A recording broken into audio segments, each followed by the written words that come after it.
السلام علیکم۔ ہم 1958 سے 1971 تک کے پاکستان کو سمجھنے کی کوشش کر رہے ہیں، اور اس حوالے سے اس دور میں ہونے والی مختلف اصلاحات کے حوالے سے اور ایک جو تبدیلی کا عمل چل رہا تھا اس کو سمجھنے کی کوشش کر رہے ہیں۔ اس سے پہلے ہم بات کر چکے ہیں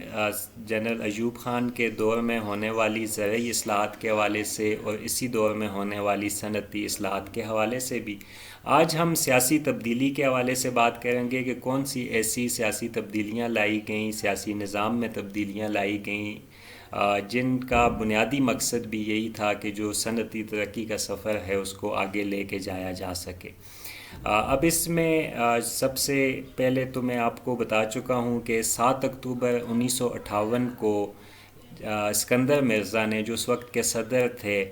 1956 کے کانسٹیٹیوشن کو ایبروگیٹ کر دیا، اور کانسٹیٹیوشن کو ایبروگیٹ کرنے کے بعد انہوں نے مارشل لا کے نفاذ کا اعلان کیا، اور جنرل ایوب خان جو آرمی چیف تھے انہیں چیف مارشل لا ایڈمنسٹریٹر بنا دیا گیا۔ اس کے ساتھ ساتھ جو مرکزی مقننہ ہے، جو سینٹرل لیجسلیچر تھی، سینٹرل کیبنٹ تھی، اسی طرح سے جو صوبائی مقننہ تھیں دونوں یونٹس کی، یعنی ایسٹ پاکستان کی اور ویسٹ پاکستان کی، ان کی بھی کابینہ اور مقننہ جو ہیں ان کو تعلیل کر دیا گیا۔ اچھا، جب 7 اکتوبر 1958 کو اسکندر مرزا نے بحیثیت صدر پاکستان میں مارشل لا کے نفاذ کا اعلان کیا تھا، تو اس کے کوئی 3 ہفتے کے بعد ہی جنرل ایوب خان نے خود اسکندر مرزا کی بھی چھٹی کرا دی اور ملک کے صدر بھی بن گئے، اور اس کے ساتھ ساتھ وہ چیف مارشل لا ایڈمنسٹریٹر بھی بن گئے۔ بعد ازاں انہوں نے اپنے لیے ایک ریفرینڈم کے ذریعے ووٹ آف کانفیڈنس بھی لوگوں سے لے لیا کہ بحیثیت صدر ان کو قبول کیا جاتا ہے۔ اچھا، جنرل ایوب خان نے اقتدار میں آنے کے بعد، اور جب وہ تمام طاقت اور قوت کا مرکز بن گئے پاکستان میں، تو اس کے بعد کچھ سیاسی تبدیلیاں کیں، اور ان تبدیلیوں کے حوالے سے ہم بات کریں گے۔ اب ان تبدیلیوں کی 2 مختلف لیولز ہیں، 2 سطحیں ہیں جس پہ ہم بات کریں گے۔ پہلی سطح جو ہے وہ مقامی سطح پہ ہے، لوکل گورنمنٹس کے حوالے سے ایک اہم قدم اٹھایا جنرل ایوب خان نے، اور بیسک ڈیموکریسیز کا مقامی حکومتوں کا نظام متعارف کرایا۔ اس کے ساتھ ساتھ انہوں نے قومی سطح پہ 1962 میں آ کر ایک نیا آئین دیا، اور اس آئین کے تحت ملک میں صدارتی نظام کا نفاذ کیا گیا، جس میں جو صدر ہے وہ تمام طاقت کا مرکز بن گیا، اور جو فیصلہ سازی کا اختیار تھا وہ مرتکز ہو گیا صدر مملکت کی ذات میں۔ اب ان دونوں کے حوالے سے ہم بات کریں گے کہ آیا یہ مقامی حکومتوں کا نظام کیا تھا اور کس طرح سے اس کو اسٹیبلش کیا گیا، اور پھر ان مقامی حکومتوں نے کیا کام کرنے تھے، اور اس کے بعد ہم ذرا سا اس سیاسی ڈھانچے پہ جو قومی سطح پہ بنایا گیا، تشکیل دیا گیا، اس پہ ہم بات کریں گے اور اس کو سمجھنے کی کوشش کریں گے۔ جب ہم مقامی حکومتوں کے حوالے سے آتے ہیں تو مقامی حکومتیں جو ہیں وہ 3 لیولز پہ، 3 ٹیئرز میں اسٹیبلش کی گئی ہیں، ان کی 3 تہیں تھیں۔ جو سب سے نچلی تہ اس کی ہے وہ یونین کونسل تھی، اور یونین کونسل میں جو یونین کونسل کے ممبرز تھے ان کا انتخاب ڈائریکٹ الیکشن کے ذریعے ہونا تھا، جس میں لوگوں نے ووٹ کاسٹ کرنا تھا ہر یونین کونسل کے ممبر کے لیے، اور ایک یونین کونسل کے ممبر کے لیے تقریباً 1000 لوگوں نے اپنا حق رائے دہی استعمال کرنا تھا۔ پھر ان ممبرز نے اپنے لیے یونین کونسل، ہر یونین کونسل کے ممبرز نے اپنے لیے یونین کونسل کا چیئرمین منتخب کرنا تھا۔ ان یونین کونسل کے چیئرمینز نے ڈسٹرکٹ کی سطح پہ ڈسٹرکٹ کونسل کے چیئرمینز کا انتخاب کرنا تھا، اور پھر ڈسٹرکٹ کونسل کے ممبرز کا، اور پھر ان ممبرز نے اپنے لیے چیئرمین کا، اور اس کے بعد جو ڈسٹرکٹ کونسل کے چیئرمینز ہیں انہوں نے ڈویژن کونسل کے ممبرز کا، اور ڈویژن کونسل کے ممبرز نے اپنے چیئرمین کا انتخاب کرنا تھا۔ اس طرح یونین کی سطح پہ، ڈسٹرکٹ کی سطح پہ اور ڈویژن کی سطح پہ ان مقامی حکومتوں کو قائم کیا گیا۔ اب یونین کونسل کی سطح پہ تو جتنے بھی لوگ ہوتے تھے وہ منتخب نمائندے ہوتے تھے، لیکن ڈسٹرکٹ اور ڈویژن کی سطح پہ الیکٹڈ اور سلیکٹڈ دونوں قسم کی نمائندگی یعنی مکسڈ ایک طرح کی نمائندگی رکھی گئی تھی کہ جہاں پہ وہ افراد جو پاپولر الیکشن کے ذریعے یا لوگوں کے ڈائریکٹ الیکشن سے شاید منتخب نہیں ہو سکتے تھے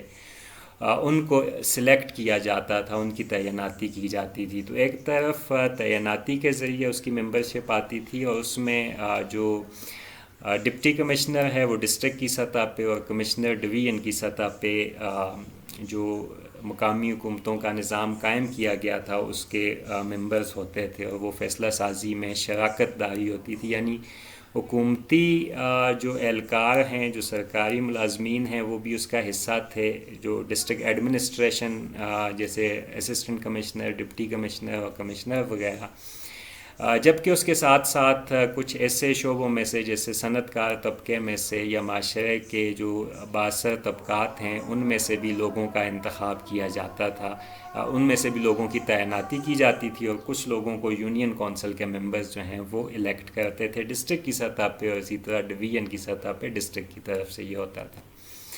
اب یہ جو یونین کونسل کے چیئرمینز تھے پاکستان میں پورے میں، وہ تقریباً 80,000 یونین کونسل کے چیئرمینز تھے. یعنی 80,000 یونین کونسل میں پاکستان کو تقسیم کیا گیا تھا اور بعد ازاں 1967 میں ان کی تعداد 1,20,000 کر دی گئی تھی. یہ جو 80,000 یونین کونسلز کے چیئرمینز تھے انہیں بیسک ڈیموکریٹس کہا جاتا تھا. یعنی یہ بی ڈی ممبرز جن کو کہا جاتا ہے وہ یونین کونسل کے چیئرمینز تھے. اب ان یونین کونسل کے چیئرمینز نے جہاں اپنے اپنے علاقوں میں مختلف قسم کے مسائل کے حل کے لیے لوگوں کے ساتھ انٹریکٹ بھی کرنا تھا اور وہاں کے انفراسٹرکچر ڈیولپمنٹ، جو علاقائی مسائل تھے، گلیوں کی پختگی ہے، پانی کی فراہمی ہے، انفراسٹرکچر بنانا ہے، یہ تمام کام ان کے ذمے تھے اور وہ اپنے الیکٹوریٹ کے ساتھ ڈائریکٹ انٹریکٹ کرتے تھے اور جو علاقے کے مسائل ہوتے تھے وہ ان کے سامنے آتے تھے، وہ انہوں نے حل کرنے ہوتے تھے. اس کے ساتھ ساتھ یہ جو بیسک ڈیموکریٹس تھے ان کو ایک اور ذمہ داری سونپی گئی تھی اور وہ ذمہ داری تھی کہ یہ الیکٹورل کالج بن گئے تھے 1962 کے کانسٹیٹیوشن میں صوبائی مقننہ کا، یعنی جو پروونشل لیجسلیچرز تھیں، اور جو نیشنل لیجسلیچر یا فیڈرل لیجسلیچر تھی جو وفاقی مقننہ تھی، مرکز میں جو مقننہ بننی تھی. اس کے ساتھ ساتھ یہی جو بیسک ڈیموکریٹس ہیں یہ الیکٹورل کالج تھے پریزیڈنٹ کے انتخاب کے لیے، یعنی صدر کے لیے بھی جو ووٹ تھا وہ ان بیسک ڈیموکریٹس نے دینا تھا. جو یونین کونسل کے چیئرمینز تھے ان کو یہ ذمہ داری سونپی گئی تھی. اچھا، پھر ہم آتے ہیں مرکزی اور صوبائی مقننہ پہ. تو جیسے میں آپ کو بتا چکا ہوں کہ مرکز میں جو مقننہ تھی اس کا انتخاب بیسک ڈیموکریٹس نے کرنا تھا. یعنی ڈائریکٹ الیکشن نہیں ہونا تھا، ہر بندے نے اس کے لیے ووٹ کاسٹ نہیں کرنا تھا، بلکہ انڈائریکٹلی ان کا انتخاب ہوتا تھا. اب جو نمائندگی دی گئی تھی وہ دونوں ونگز کے لیے ایکول تھی، مساوی نمائندگی دی گئی تھی. جتنے ممبرز ایسٹ پاکستان سے مرکزی مقننہ میں آتے تھے اتنے ہی ممبرز ویسٹ پاکستان سے بھی آتے تھے. اسی طرح جو صوبائی مقننہ ہے یا صوبائی لیجسلیچر ہے اس کا انتخاب بھی جو بیسک ڈیموکریٹس ہیں انہوں نے کرنا تھا. اور جو صوبائی منتظم اعلیٰ ہے گورنر، وہ کسی انتخاب کے ذریعے نہیں آتا تھا بلکہ اس کو تعینات کرتا تھا. یہ صدر کی مرضی تھی کہ وہ کسی بھی ایک ونگ کا، ایسٹ پاکستان اور ویسٹ پاکستان جو ہیں ان کے گورنرز کا انتخاب یا اس کی تعیناتی، انتخاب تو یہ نہیں ہوا، تعیناتی اس کی صدر مملکت نے کرنی ہوتی تھی. اسی طرح سے جو بیسک ڈیموکریسی کے چیئرمینز تھے انہوں نے صدر کا انتخاب، صدر جو تھا وہ بھی منتخب ہوتا تھا بیسک ڈیموکریسی کے ممبرز کی ووٹ کی بنیاد پہ، اور یہ 80,000 لوگ ان کو ووٹ دیتے تھے. تو 1965 میں جب پہلا صدارتی انتخاب ہوا تو اس میں انہی بیسک ڈیموکریٹس نے ووٹ ڈالا، اور اس الیکشن کے حوالے سے ہم بعد میں تفصیل میں بھی بات کریں گے. لیکن آپ بس یہ یاد رکھیے کہ 1965 کے الیکشنز میں صدر ایوب خان کے مقابلے میں محترمہ فاطمہ جناح جو قائد اعظم محمد علی جناح کی بہن تھی، انہوں نے الیکشن کانٹیسٹ کیا تھا. لیکن ایوب خان یہ الیکشن جیت گئے تھے، اور اس الیکشن کے اوپر دھاندلی کے اور کرپشن کے الزامات لگتے ہیں کہ ان ممبرز کو، چونکہ لمیٹڈ فرنچائز تھی، صرف 80,000 لوگ تھے، اس لیے ان کو انفلوئنس کرنا، ان کو پریشرائز کرنا اور ان کو تھریٹن کرنا آسان تھا۔ تو ایوب خان چونکہ خود صدر بھی تھے اور تمام طاقت اور اقتدار کا محور و مرکز وہی تھے، تو انہوں نے مینوپولیٹ کیا اس الیکشن کو اور وہ آسانی سے یہ الیکشن جیت گئے۔ اچھا، اس کے ساتھ ساتھ جو قانون سازی کا عمل ہے، اگر آپ اس کو دیکھیں تو جو بھی مرکزی مقننہ یا صوبائی مقننہ قانون اسمبلی میں کوئی بل پاس کرتی تھی، تو یہ بل اسی وقت امپلیمنٹ ہو سکتا تھا یا قانون کا درجہ اسی وقت رکھتا تھا کہ جب صوبائی سطح پہ گورنرز کی اپروول دیتا تھا، اور مرکزی سطح پہ جو صدر مملکت ہیں وہ اس کی اپروول دیتے تھے۔ صدر کے اختیارات صرف قوانین بنانے کے حوالے سے ہی بہت زیادہ صدر کو اختیارات نہیں حاصل تھے، بلکہ اس کے ساتھ ساتھ جو سپریم کورٹ ہے، جو اعلیٰ عدالتیں ہیں، ان کے ججز کی تعیناتی بھی صدر کا ہی اختیار تھا۔ اس کے علاوہ اپنی کابینہ کا جو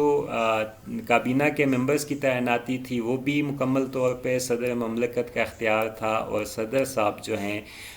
وہ نہ صرف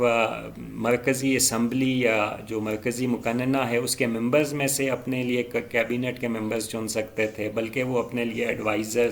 غیر منتخب لوگوں کو بھی رکھ سکتے تھے۔ یہ مکمل اختیار ان کے پاس تھا۔ تو اس پورے سیاسی ڈھانچے کے اندر جو صدر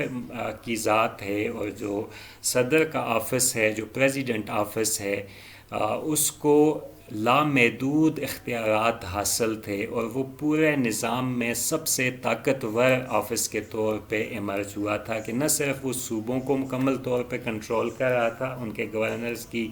تعیناتی کے ذریعے، بلکہ اس کے ساتھ ساتھ اس کو مرکز میں کابینہ بنانے میں، عدلیہ کو کے ججز کی تعیناتی کی وجہ سے عدلیہ پہ بھی اس کا کنٹرول تھا، اور پورے ایڈمنسٹریٹو سٹرکچر کے اوپر اس کا مکمل کنٹرول حاصل تھا۔ اسی لیے اس آئین کو ون مینز کانسٹیٹیوشن، ایک شخص کا آئین بھی کہا جاتا ہے، کیونکہ اس میں تمام جو اقتدار اختیارات ہیں ان کا مرکز و منبع صدر مملکت کی ذات بن گئی تھی۔ تو یہ وہ سیاسی عمل تھا کہ جس کے اندر ایک اتھارٹیرین سٹرکچر ہمیں ڈیولپ ہوتا ہوا نظر آتا ہے۔ 1962 کے بعد اگرچہ آئین دیا گیا، لیکن یہ آئین اپنے آپ میں ایک بہت ہی اتھارٹیرین آئین تھا، اور جتنی بھی سیاسی لیڈرشپ تھی ان پہ یا تو مختلف کیسز بنائے گئے تھے، یا ان کو جیلوں میں ڈال دیا گیا تھا، یا ان کی سیاسی ایکٹیویٹیز پہ مکمل طور پہ پابندی لگائی گئی تھی، جس کی وجہ سے کوئی جو ابتدائی سال ہیں 1965 تک کا جو عرصہ ہے، 1958 سے لے کر 1965 تک کا، اس پورے عرصے میں ہمیں کوئی بھی ایسی صدر ایوب کو چیلنج کرنے والی تحریک دکھائی نہیں دیتی، یا سیاسی سطح پہ ان کے اقتدار کے لیے کوئی چیلنج ابھرتا ہوا دکھائی نہیں دیتا۔ تو یہ سیاسی ڈھانچہ تھا جی مقامی حکومتوں کا اور مرکزی حکومتوں کا، اور اس پورے سیاسی ڈھانچے کا جو محور مرکز تھا وہ ایک شخص اور ایک جو آفس تھا پریزیڈنٹ کا، اس کو تمام کے تمام اقتدار و اختیارات کا مالک بنا دینا تھا، یعنی پوری قوم کی قسمت کا مالک اب صدر ایوب خان بن چکا تھا۔ اس کے بعد ہم اگلے مرحلے پہ بات کریں گے پاکستان میں اسی دور میں کی جانے والی سماجی اصلاحات کے حوالے سے۔ ابھی یہ سیاسی اصلاحات یا سیاسی تبدیلی کا جو عمل اور جو سیاسی ڈھانچہ تشکیل کیا گیا تھا اس پہ ہم نے آج بات کی تھی۔ تو آج کے لیے اتنا ہی۔ Thank you very much.